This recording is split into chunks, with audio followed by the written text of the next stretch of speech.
right, so today I'm going to walk you through my Module 5 presentation for the course Health, Wellness, and Fitness. And the main thing that I wanted to get across was how do we get kids to make healthy choices? The first thing that we're focusing on is nutrition, and proper nutrition affects a student's thinking, skills, behavior, health, and all these factors impact educational performance. Right now, our students are virtually learning, and we're worried very much about how they are conducting themselves when they're home. There's nobody making sure that they're making nutritional choices, and there's nobody watching their screen time. So we're just trying to get across to our students that what they eat also affects their educational performance. I added this slide about My Plate because this is a relatively new idea on how to look at different proportion sizes. Most adults don't know what this is, haven't seen it because we're so used to the food guide pyramid.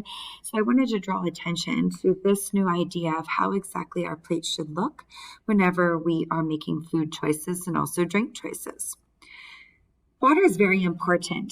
Here at our school, we allow our students to carry around a water bottle, and it has to have water in it. It has to be a clear liquid. A lot of times, children will buy drinks at lunch, buy drinks out of a soda machine or drink machine. They contain a lot of sugar. So I wanted to highlight the importance of water, exactly why we should drink it, how it affects our overall performance. With nutrition, all of these different topics, I have a classroom connection, and we read about these in the overall reading. So grow a garden, track food intake for a week. I want them to assess their intake and then make different choices, healthier choices. Track your water intake for a week and then carry around a water bottle for a week and exactly look at if you drank more water, if you drank less water, how you were feeling overall. The next topic we talked about was exercise, and I want kids to realize the importance of exercise. Sometimes kids get wrapped up in this whole idea of exercise causes pain. There's no kind of benefit that comes along with it, but I wanted them to see that making good choices now, being presented with exercise at a young age, can actually help them to make better choices later on in life. Some of the classroom connections here, we can change the way that a student their seats are. They can have wobble chairs, exercise balls.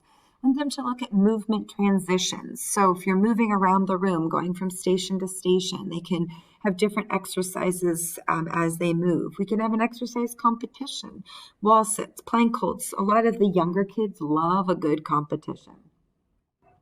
The next area we looked at was mental health, and this is going to be a really big one as we deal with the kind of fallout from virtual learning, kids having to be locked at home, the lockdowns, the quarantines. And I want kids to be aware of what their mental health is.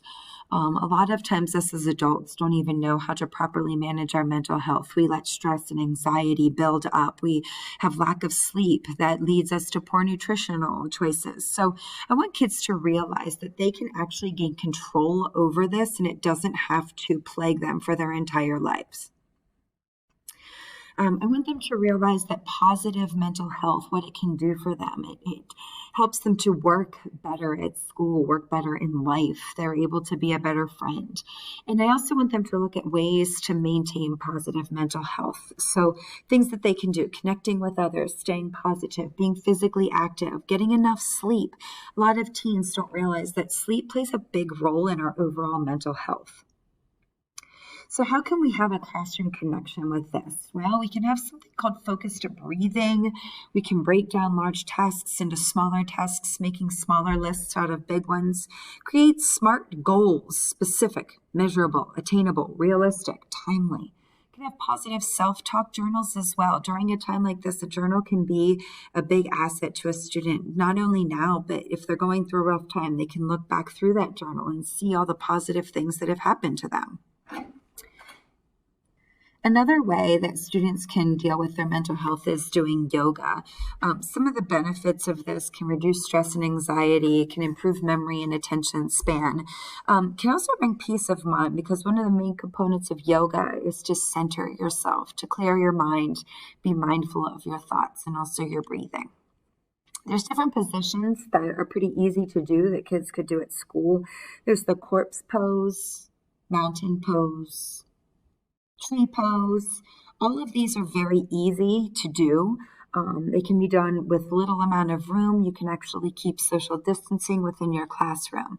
Another positive thing to do is focused breathing. And with this focused breathing, you want people to focus on their breathing in, breathing out as a controlled kind of lesson. A lot of times teachers will do this before a test. They'll get them to calm down. It relieves anxiety and stress before a test. So I listed the steps there on exactly how to do the focused breathing. Now it's a time for audience feedback. It's good for teachers to come together and bounce ideas off of one another. And maybe there's an idea that another teacher in our district is using that really works for them, that then we can kind of piggyback off of, hear how it's working for them, how they implemented it. And then I've also included an online survey for my teachers to use in order to give me feedback so that we can communicate back and forth.